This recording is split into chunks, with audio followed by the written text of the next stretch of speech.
Hi friends, ಎಲ್ಲರಿಗೂ ಶುಭೋದಯ. ಇವತ್ತು ನಾ ಬೆಳಗ್ಗೆನೇ ಬೀಟ್ರೂಟ್ ಜ್ಯೂಸ್ ಮಾಡ್ಕೊಂಡೆ. ಸೊ ಏನೇನು ಹಾಕ್ತಾಯಿದ್ದೀನಿ ನೋಡಿ. ಬೀಟ್ರೂಟ್ ಹಾಕ್ತಾಯಿದ್ದೀನಿ. ಸೊ ನೋಡಿ, ಬೀಟ್ರೂಟ್ ಒಂದು ಅರ್ಧ ಪೀಸ್ ತೊಗೊಂಡಿನಿ. ಆಮೇಲೆ ಗಜ್ಜರಿ ಕೂಡ ಒಂದು ಹಾಕ್ತಾಯಿದ್ದೀನಿ. ಬೀಟ್ರೂಟಿಗೆ ಗಜ್ಜರಿ ಹಾಕೋದ್ರಿಂದ ತುಂಬ ಅಂದರೆ ತುಂಬ ಟೇಸ್ಟಾಗಿರುತ್ತೆ, ಸ್ವಲ್ಪ ಸ್ವೀಟ್ನೆಸ್ ಕೊಡುತ್ತೆ, ಹಾಗಾಗಿ ಗಜ್ಜರಿ ಹಾಕೋದು. ಸೊ ಆಮೇಲೆ ನಾನು ಸ್ವಲ್ಪ ಪುದೀನ ಕೂಡ ಹಾಕ್ತಿದ್ದೀನಿ ನೋಡಿ. ಸ್ವಲ್ಪ ಪುದೀನ ಕೂಡ ಹಾಕೋದ್ರಿಂದ ತುಂಬ ಅಂದರೆ ತುಂಬ ಚಲೋ, ಹಾಗಾಗಿ ನಾನು ಪುದೀನ ಕೂಡ ಹಾಕ್ತಾಯಿದ್ದೀನಿ. ಸೊ ಪುದೀನ ಹಾಕಿ ಸ್ವಲ್ಪ ಅದಕ್ಕೆ ಏನು ಮಾಡೋದು, ಉಪ್ಪು ಕೂಡ ಹಾಕ್ಬೋದು. ಸೊ ನೀವು ಎಷ್ಟು ತೊಗೊಂಡಿರ್ತೀವಿ ಕ್ವಾಂಟಿಟಿ ಮೇಲೆ ನೀವು ಸ್ವಲ್ಪ ಉಪ್ಪು ಹಾಕ್ರಿ. ನಾನು ಸ್ವಲ್ಪ ಉಪ್ಪು ಹಾಕ್ತಾಯಿದ್ದೀನಿ. ಆಮೇಲೆ ಇದಕ್ಕೆ ಸ್ವಲ್ಪ ನೀರು ಹಾಕ್ಕೊತಾ ಇದ್ದೀನಿ. ಸೊ ನೋಡಿ, ಈ ಥರ ಕಾಣ್ತಾಯಿದೆ. ಇದಕ್ಕೆ ನೀರು ಹಾಕ್ತಾಯಿದ್ದೀನಿ. ಇವಾಗ ನೀವು ಎಷ್ಟು ಬೇಕಾದರೂ ನೀರು ಹಾಕ್ಬೋದು. ಸೊ ನೀರು ಹಾಕ್ಕೊಂಡು ನೋಡಿ ನಿಮ್ಗೆ ಯಾವ ಥರ ಕಾಣ್ತಾಯಿದೆ ಅಂತ. ನೀರು ಹಾಕೋದಕ್ಕೆ ಎಷ್ಟು ಚೆನ್ನಾಗಿ ಕಾಣ್ತಾಯಿದೆ ನೋಡಿ. ಸೊ ಬೆಳಗ್ಗೆನೇ ಜ್ಯೂಸ್ ಕುಡಿಬೇಕು ಯಾವುದಾದರೂ ಒಂದು, ಹಾಗಾಗಿ ನಾನು ಬೀಟ್ರೂಟ್ ಜ್ಯೂಸ್ ಮಾಡ್ಕೊಂಡೆ. ಸೊ ನೋಡಿ, ರುಬ್ಬಿದ ತಕ್ಷಣ ಯಾವ ಥರ ಕಾಣ್ತಾಯಿದೆ ಅಂತ. ಸೊ ಇವಾಗ ನಾನು ಕುಡಿಯೋಕ್ಕೆ ರೆಡಿ ಮಾಡ್ತಾಯಿದ್ದೀನಿ. ಒಂದು ಲೆಮನ್ ಕೂಡ ಇಟ್ಟೀನಿ, ಹಾಗೆ ಪುದೀನ ಇಟ್ಟೀನಿ, ಆಮೇಲೆ ಒಂದು ಸ್ಟ್ರಾ ಕೂಡ ಇಟ್ಟೀನಿ. ಸೊ ನೋಡಿ, ಇದು ಬೀಟ್ರೂಟ್ ಜ್ಯೂಸ ತುಂಬ ಅಂದರೆ ತುಂಬ ಚೆನ್ನಾಗಿತ್ತು. ಸೊ ನೀವು ಕೂಡ ಬೀಟ್ರೂಟ್ ಜ್ಯೂಸ್ ಬೆಳಗ್ಗೆ ಟೈಮ್ ಮಾಡ್ಕೊಂಡು ಕುಡಿದ್ರಿ ತುಂಬ ಅಂದರೆ ತುಂಬ ಚಲೋ ಹೆಲ್ದಿಗೆ. ಆಮೇಲೆ ಬೀಟ್ರೂಟ್ ತಿನ್ನೋದ್ರಿಂದ ಆಗಿರ್ಬೋದು, ಜ್ಯೂಸ್ ಕುಡಿಯೋದ್ರಿಂದ ನಿಮ್ಮ ಬ್ಲಡ್ ಕೂಡ ಹೆಚ್ಚಿಗೆ ಆಗ್ತದಂತೆ. ಸೊ ನೋಡಿ, ನಾನು ಪಾಲಕ್ ರೈಸ್ ಕೂಡ ಮಾಡ್ತಾಯಿದ್ದೀನಿ. ಪಾಲಕ, ಅದರೊಳಗೆ ಬೆಳ್ಳುಳ್ಳಿ, ಆಮೇಲೆ ಮೆಣಸಿನ್ಕಾಯಿ ಹಾಕಿ ರುಬ್ಕೊಂಡಿನಿ.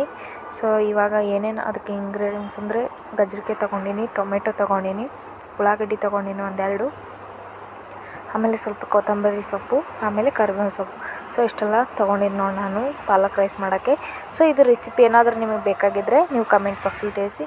ಪಾಪ ನಮ್ಮ ಚಿನ್ನಿ ನೋಡಿ ಆರಾಮಿಲ್ಲ. ಸೊ ಯಾವ ಥರ ಎಷ್ಟು ಚೆನ್ನಾಗಿ ಮುದ್ದಾಗಿ ಮಕ್ಕೊಂಡಿದೆ ಅಂತ. ಸೊ 2 ಡೇಸ್ ಆಯಿತು ಅದಕ್ಕೆ ಆರಾಮಿಲ್ಲ. ಸೊ ಹಿಂದಿನ ವಿಡಿಯೋದಾಗ ಹಾಕಿನಿ ನೋಡಿರಿ ನೀವು ಏನಾಗಿದೆ ಅಂತ ನಮ್ಮ ಚಿನ್ನಿಗೆ. ಪಾಪ ಚಿನ್ನಿ ಮಕ್ಕೊಂಡಿದೆ. ಸೊ ನೋಡಿ, ಇವತ್ತು ನಾನು ಊಟಕ್ಕೆ ಮೆಂತ್ಯ ಪಲ್ಯ, ಒಂದು ರೊಟ್ಟಿ, ಆಮೇಲೆ ಅವರೆಕಾಯಿ ಪಲ್ಯ, ಸ್ವಲ್ಪ ಶೇಂಗಾದ ಹಿಂಡಿ ಹಂಚ್ಕೊಂಡೆ. ಆಮೇಲೆ ಅನ್ನ ಸಾಂಬಾರು, ಹುರುಳಿಕಾಳು ಸಾಂಬಾರು ಮತ್ತು ಅನ್ನ ತಿಂದೆ. ಸೊ ತುಂಬ ಟೇಸ್ಟಾಗಿತ್ತು. ಸೊ ಇವತ್ತು ಮನೆ ಕ್ಲೀನಿಂಗ್ ಮಾಡಿದೆ, ಯಾಕೆಂದರೆ 30ನೇ ತಾರೀಕಿಗೆ ನಮ್ಮಲ್ಲಿ ಮನೆಯಲ್ಲಿ ಮನೆ ಇದೆ ಬಸವೇಶ್ವರದ್ದು. ಸೊ ಹಾಗಾಗಿ ನಾವು ಎಲ್ಲ ಪ್ರಿಪೇರ್ ಮಾಡ್ತಾಯಿದ್ದೀವಿ. ಹಾಗಾಗಿ ಮನೆ ಕ್ಲೀನ್ ಕೂಡ ಮಾಡಿದೆ. ತುಂಬ ಅಂದರೆ ತುಂಬ ಕೆಲಸ ಇತ್ತು. ಸೊ ನೋಡಿ ಮನೆ ಕ್ಲೀನ್ ಯಾವ ಥರ ಮಾಡಿದೆ ಅಂತ. ತುಂಬ ಅಂದರೆ ತುಂಬ ಕ್ಲೀನಾಗಿದೆ. ಇಲ್ಲಿ ಭಾಂಡೆ ಕೂಡ ತೊಳೆದಿಟ್ಟಿವಿ, ಸ್ವಲ್ಪ ಭಾಂಡೆ ತೊಳೆದಿಟ್ಟಿವಿ ಹಾಗೆ. ಆಮೇಲೆ ನೋಡಿ, ಇನ್ನೂ ಕೂಡ ರಂದಿ ಭಾಳ ಅಂದ್ರೆ ಭಾಳ ಬಿದ್ದಿದೆ, ಇನ್ನೂ ತೆಗಿಬೇಕು, ಬೇಜಾನಿದೆ ಕೆಲಸ. ಸೊ ನೋಡಿ, ಗಾಡಿ ಕೂಡ ಎಷ್ಟು ಕ್ಲೀನಾಗಿ ಹೊಳಿತಾ ಇರ್ತದೆ. ಸೊ ನಾನಂತರೂ ಒಂದು 20 ಸಲ ಬಂದೀನಿ ನೋಡಿ ಅಡುಗೆ ಮನೆಗೆ, ಬರೀ ಗಾಡಿ ನೋಡೋಕೆ. ಯಾಕಂದರೆ ಅಷ್ಟು ನನಗೆ ಇಷ್ಟ ಆಗತ್ತದ ನೋಡಿ ಗಾಡಿ ಕೂಡ ಎಷ್ಟು ಚೆನ್ನಾಗಿ ಹೊಳಿತಾ ಇದೆ ಅಂತ.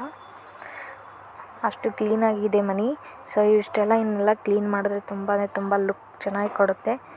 ಸೊ ನೋಡಿ, ಎಷ್ಟೆಲ್ಲ ಮನೆ ಕ್ಲೀನ್ ಮಾಡಿ ಸುಸ್ತಾಗಿನಿ. ಸೊ ಐ ಹೋಪ್ ಈ ವಿಡಿಯೋ ನಿಮ್ಗೆ ಇಷ್ಟ ಆಗಿದೆ ಅಂದ್ಕೊಳ್ತೀನಿ. ಈ ವಿಡಿಯೋ ನಿಮಗೆ ಇಷ್ಟ ಆಗಿದ್ರೆ ಪ್ಲೀಸ್ ಎಲ್ಲರೂ ಲೈಕ್ ಮಾಡಿ, ಶೇರ್ ಮಾಡಿ, ಹಾಗೆ ಮೈ ಯೂಟ್ಯೂಬ್ ಚಾನಲ್ ಪ್ರೇಮಾಸ್ಕರನ್ನ ಸಬ್ಸ್ಕ್ರೈಬ್ ಮಾಡಿ.